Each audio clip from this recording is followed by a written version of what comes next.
Pada pemilu 2014 lalu, kamu dukung siapa? Kamu juga dukung media-media yang mendukung mereka? Sebenarnya siapa sih yang media-media tersebut dukung? Jokowi Prabowo atau malah pemilik medianya? Coba lihat deh pemberitaan di TV pada pemilu legislatif kemarin. Di Metro TV, sebelum Nasdem berkoalisi dengan PDIP, Surya Paloh adalah orang yang paling banyak diberitakan dan berita mengenainya positif. Ya, kita sama-sama tahu kalau Surya adalah pemilik Metro TV sekaligus Ketua Umum Nasdem. Lantas, di mana posisi Jokowi Prabowo? Tak satu pun berita mengenainya. Namun setelah koalisi terjadi, pemberitaan Jokowi melesat menjadi yang terbanyak. Jokowi juga unggul dalam keseluruhan berita positif yang ada. Sedangkan Prabowo diberitakan dengan tidak seimbang baik jumlah maupun nada pemberitaannya. Sekarang mari kita lihat TV One yang dimiliki Abu Rizal Bakri.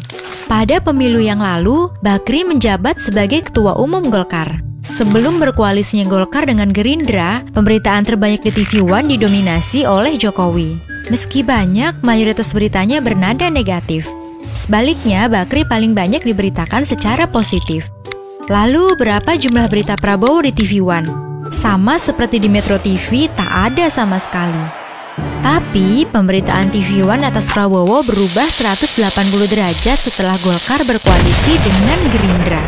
Tak hanya banyak dalam jumlah pemberitaan, nada pemberitaan positif di TV One juga didominasi Prabowo. Ini justru berkebalikan dengan Jokowi yang menempati urutan tertinggi berita negatif. Stasiun TV lain seperti RCTI juga mendadak berganti wajah seiring dengan perubahan sikap politik pemiliknya, yakni Haritanu.